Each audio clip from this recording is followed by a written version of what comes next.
So last year, a Nigerian woman in Delaware stabbed and killed her husband. I'm talking about 35-year-old Temitope, who was married to 37-year-old Adeyinka Adebamiru. When the news broke out, his family members said that the man was an excellent man. Many people said that his wife had been cheating on him for years and that she has been using juju on him. That is a black magic. In fact, the wife's sister also said at that time that her sister was sleeping around and smoking marijuana and using black magic on her husband before she killed him. Well, last week, Temitope was sentenced to 4 years in prison for stabbing and killing her husband. The judge apparently found some overwhelming evidence about what had been going on in their home for years. First of all, they found scars on the woman's body from abuse from her husband. Apparently, her husband had been beating her for years, and they also found out that some of the wounds were inflicted on her when she was pregnant, according to doctors' report. Not only that, they found several sex tapes. Apparently, the husband was sleeping with prostitutes, and he would film himself sleeping with prostitutes in his matrimonial home. Apparently,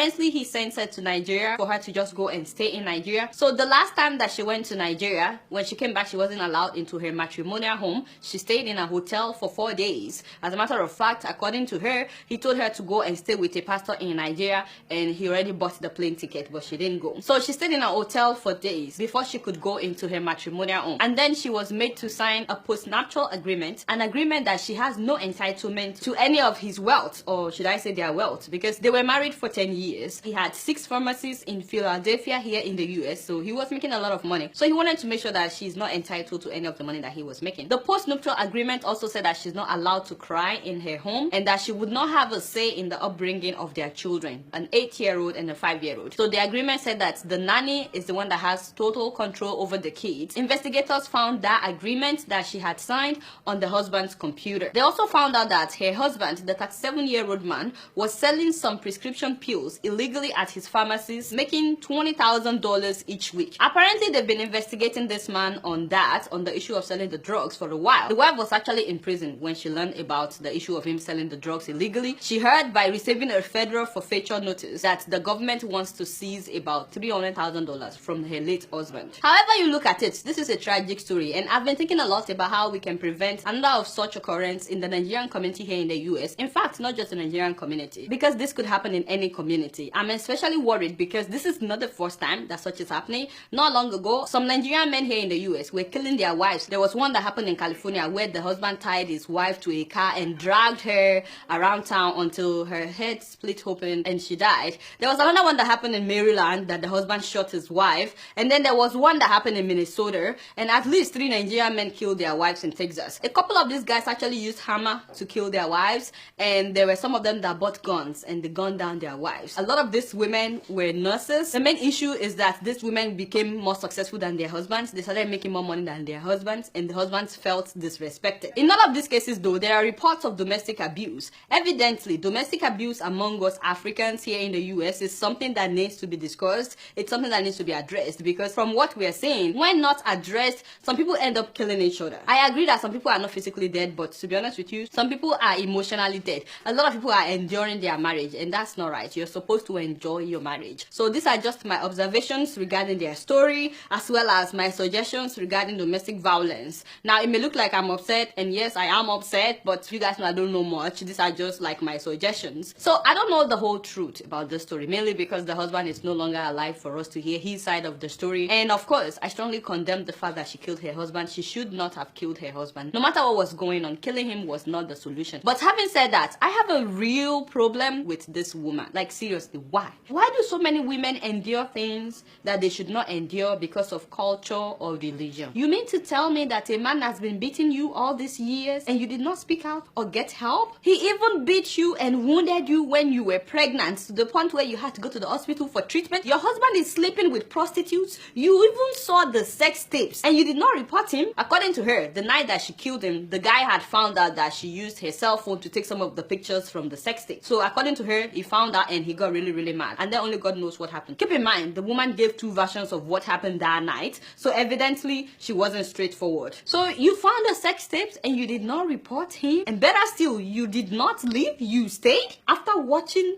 your husband sleeping with other women. I don't understand that. He made you sign an agreement that you will not raise the children that you gave birth to. And he said that you're not allowed to cry in your own house. And you signed it. Why? Why would anybody do that? And please, I'm not saying that she's innocent. They may have been abusing each other, and she may be the only one that was being abused. I don't know how the situation progressed, but what I do know is that she's not the only woman enduring domestic abuse and covering it up. A lot of women are covering up abuses in their homes. So I like to talk to my ladies today. Please, I beg of you, if you're in an abusive relationship, please, you need to value your life and run. Don't wait until you are killed, and don't wait until you kill somebody. If he kills you, life goes on without you. In fact, he may marry another woman when he comes out of prison. If you kill him, how will you tell your children that you killed their father? And of course, you will go to prison. So why are you waiting until something very, very bad happens before you leave? Some people will say, well, you should just stay and pray. Me, I'm saying that if somebody is beating you every night, there is no way you can concentrate even on the prayer. You need to leave first. Go to where you can pray if you want to pray. And I also believe in prayers, but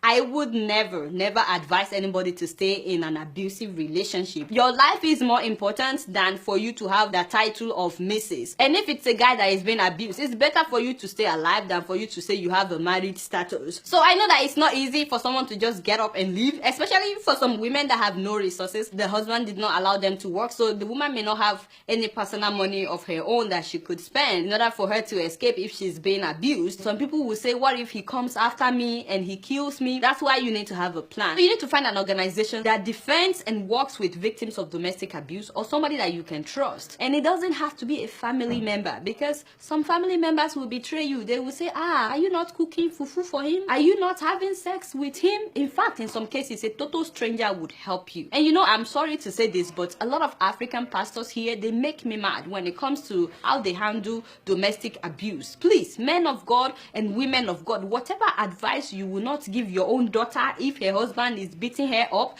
please don't give it to somebody else's daughter. I watched a video not long ago of a Nigerian lady in a church saying that her husband was beating her up whenever he drinks. And can you believe that the women of God that were on the panel, they were saying there must be something that the woman was doing wrong. And I was like what? And I'm thinking, oh, seriously? This whole idea of a woman has to do something wrong to warrant beatings is so not right. There are women that are doing everything right, yet the man beats her regularly. According to one man, he said that it is to keep his wife in place so that she would know that he's the one in charge. So stop saying that a lady must be doing something wrong. And even if she's doing something wrong, beating her is not right. These same women of God giving advice and these same men of God giving advice, if their own daughter is getting beat up by her husband, the first thing they will tell her is come home immediately. There is no father in his right mind that would let somebody else beat up his daughter. So please, whatever advice you will not give your own daughter, even though you are a pastor, don't give it to church members. This applies to men as well. If your wife is abusing you, you better speak out and get help. Don't say, oh, how do I tell people that my wife is beating me? Hey, my brother, you don't want to die there. A lot of things can be avoided, by the way, if we don't ignore the red signals that we see while we're dating somebody. To the single ladies, if you notice anything in the guy that you are dating, please do not ignore red signals. A lot of women see some things before they get into marriage and they ignore it. The same thing goes for men. If you're noticing something in a lady that you're dating and you know that I cannot live this with for the rest of my life, then don't go into marriage with the person. Too many people think that they can change someone after they are married to the person. No, you can never change anybody. You cannot, because you are not God. And some people will say that they will pray, that their prayer will change the person. He will get born again. He will become a devoted Muslim. No, let me tell you, if your prayer doesn't change him or her before you get married, it will not change the person after you get married. People don't change just because they exchange some vows. If he's controlling while you're dating, chances are it will continue to be controlling after you get married. And it goes both ways. If your opinion did not matter while you are dating, it will not matter after you get married to the person. I've seen men that won't let their wives work once they get in the US, or even let them make friends. They will say just stay home and have kids. And in most cases, they threaten these women with papers. They tell her that without me, you can't have your green card or your citizenship, and then she's also afraid. Why would you tell a lady that you love her and then you marry her and make her leave home, leave her family, only for you to bring her here and treat her like crap? Please, my sister, if you are in that situation, you need to get help. You will not get deported for reporting domestic abuse. And then there are some women that will put up with crap because they are getting money. Please, my sister, if you are putting up with abuse because the guy is giving you money after beating you up, the day he will beat you up and kill you, somebody else will spend all the money that he's been giving you. But you know, reading about this story, one thing that bothered me is his family. You know, I keep asking myself, his family, because they said that he was a great guy. In fact, when the story broke last year, they were saying that the woman is the wicked one. They were saying that, oh, she was the one cheating on him and that she was using juju on him, but evidence proved otherwise. And please, I'm not saying that she's innocent. They may have been abusing each other. So while I sympathize with his family for losing their son, evidently he must have been a breadwinner. I don't know if he was the only breadwinner, but he was probably taking good care of them. I mean, he had chains of pharmacies, so I'm sure that he was taking care of his family. So while I sympathize with them for their loss, is it really possible that his family did not know at all how he was treating his wife? Is it really possible that they did not notice anything for 10 years of marriage? If you're watching me today, maybe you're not being abused and maybe you are not abusing anyone, but maybe you know of an abuse that is going on. Please don't keep quiet. Please do not keep quiet. Even if the abuser is close to you, please do not keep quiet, because you just never know whose life you are going to save. You may save somebody's life. You may think that the person that is being abused will eventually leave, but what if that person doesn't leave? And what if he or she kills the person that you are close with? We should not condone violence, even if we are benefiting from the abuser. Also, if you are the one abusing your wife or your husband, I feel really bad for you. Like, see, I feel really bad for you that you have to put someone else down before you can feel good about yourself. And abuse is not only physical. Some husbands will tell their wives that you can never be anything important. You will never become somebody. And every day he would abuse her verbally to the point that she starts believing it. And it's also vice versa. Some women will also tell their husband every day that you can never amount to anything. And then some men think that the sky would fall if their wife should become successful or more successful than they are. You know, the Nigerian men that kill their wives because their wives became more successful. Can you imagine that mentality? So if you're watching me today and you're abusing somebody, it may be working for you now. You may think that you have it under control, it's working for your benefit, but let me tell you, it's only a matter of time. Someday you will either be arrested or that person will escape and you will be exposed and everybody will know about your secret life, or you will kill somebody someday even though you didn't plan it. I've heard about husbands that did not plan on killing their wives. It just happened. They were just beating her like they normally would, and then she died, and all of a sudden everybody knew about what had been going on. So you may kill somebody someday, and of course you will go to prison for that, or somebody may kill you if she's been enduring or he's been enduring. The day the person will snap, they may kill you. Either way, it's not going to end well if you're abusing somebody. You may think that the person is stupid, putting up with your crap today, but the day that he or she will snap, they will do something drastic that you won't even see it coming. So why wait and not seek help today? If you're abusing somebody, you can also get help. There are domestic violence centers in every city here in the US. You can go and get help. You will not be arrested if you go and get help. Lastly, let me talk to the single ladies. A lot of men will come home. Some Nigerians will go to Nigeria looking for wives. Please do not be deceived by the fact that he lives in America. You have no idea the kind of life that he's living in America. One man told a woman that he's a medical doctor in America, and then she married him. Getting to America, though, she found out that he only cleans the hospital floors. He's not a medical doctor.